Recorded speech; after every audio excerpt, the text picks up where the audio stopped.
ସେଦିନ ତାରିଖ ଥିଲା 26 ଡିସେମ୍ବର 2025। ସ୍ଥାନ ବାଲେଶ୍ୱର ଜଳେଶ୍ୱର। ସ୍ଥାନ ଜଳେଶ୍ୱର। ଅପେରା ସିଂହବାହିନୀର ଗ୍ରୀନ ରୁମ୍। ଘଟଣା ଘଟିଗଲା। ଅଭିନେତ୍ରୀ ତମସା ମିଶ୍ର ଅଭିନୟ କରୁଥିବା ସମୟରେ ଚାଲିଗଲା ପୁଅଙ୍କ ଜୀବନ। ଅଭିନୟ ଥିଲା ମିଛ, କିନ୍ତୁ ବାସ୍ତବରେ ଚାଲିଗଲା ସତ ସତରେ ତାଙ୍କ ପୁଅର ଜୀବନ।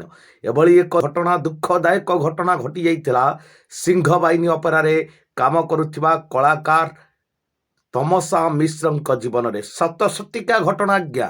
ଦର୍ଶକମାନଙ୍କ ହୃଦୟ ବିଦାରିତ କରିଦେଉଥିଲା ସେଦିନର ଘଟଣା। ନିଜ ପୁଅ ଭେଣ୍ଟିଲେଟରରେ ଥାଇ ମଧ୍ୟ ନିଜ ଅଭିନୟରୁ ସେ ବାଦ୍ ଦେଇନଥିଲେ।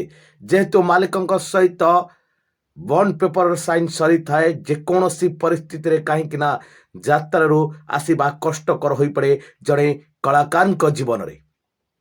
ସେଦିନ ମଧ୍ୟ ଠିକ୍ ଚାଲିଥିଲା ଅଭିନୟ, କିନ୍ତୁ ଖବର ଆସିଲା ତମସା ମିଶ୍ର, ତମ ପୁଅ ଆଉ ଏ ଦୁନିଆରେ ନାହାନ୍ତି। ଅବାକ୍ ହେଇଯାଇଥିଲେ ତମସା ମିଶ୍ର, ଭାଙ୍ଗି ପଡ଼ିଥିଲେ ତମସା ମିଶ୍ର। କିନ୍ତୁ ତଥାପି ବି ନିଜ ଲୁହକୁ ଛାତିରେ ଜାକି ନିଜ ଛାତିକୁ ପଥର କରି ଅଭିନୟ କରୁଥିଲେ। ସେଦିନ ପାଦ ତଳର ମାଟି ଖସି ଯାଇଥିଲା ଅଭିନେତ୍ରୀ ତମସା ମିଶ୍ରଙ୍କ। ପରବର୍ତ୍ତୀ ସମୟରେ କାନ୍ଦି କାନ୍ଦି ସୋସିଆଲ ମିଡ଼ିଆରେ ବୟାନ ଦେଇଥିଲେ ଏଭଳି ଏକ ଦୁଃଖର ଖବର, ଯାହାକି ଯାତ୍ରା ଜଗତରେ ଏକ ଦୁଃଖର ଖବର ସମସ୍ତଙ୍କୁ ମିଶ୍ରମାଣ କରିଥିଲା। 26 ଡିସେମ୍ବର ଥିଲା ତମସା ମିଶ୍ରଙ୍କ ପାଇଁ ଏକ କାଳରାତ୍ରି, ଯେଉଁଟାକି ସବୁଦିନ ପାଇଁ ତାଙ୍କର ହୁଏତ ମନେ ରହିପାରେ, କାହିଁକି ନା ସବୁଦିନ ପାଇଁ ତାଙ୍କ ପୁଅଙ୍କ ଜୀବନ ଦୀପ ଲିଭି ଯାଇଛି। ଆଡ଼େ ଅଭିନୟ କରୁଥିବା ସମୟରେ ହିଁ ପୁଅ ଭେଣ୍ଟିଲେଟରରୁ ଶେଷ ନିଶ୍ୱାସ ତ୍ୟାଗ କରିଛି।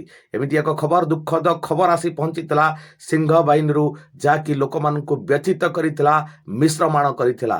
ଏପଟେ ମାଙ୍କ ଜୀବନ୍ତ ଅଭିନୟ ଚାଲିଥିବା ସମୟରେ ସେପଟେ ଚାଲି ଯାଇଥିଲା ଗୋଟିଏ ନିରୀହ, ଦୁନିଆ ଦେଖିନଥିବା ପିଲାଟିର ଜୀବନ।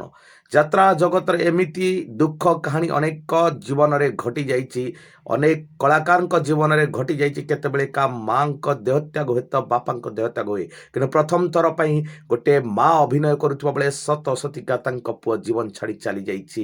ଏହା ଯାତ୍ରା ଜଗତରେ ବହୁତ ଦୁଃଖ ଖବର, ମିଶ୍ରମାଣ ଖବର। ସାରା ଓଡ଼ିଶାକୁ ଏହି ଖବର ବ୍ୟଥିତ କରୁଛି, ଦୁଃଖର ବିଷୟ ପାଲଟିଛି। ସବୁଠୁ ନିଆରା ଆଜିର ନ୍ୟୁଜ୍, ଚାଲିଗଲା ତମସାଙ୍କ ପୁଅଙ୍କ ଅକାଳରେ ଜୀବନ।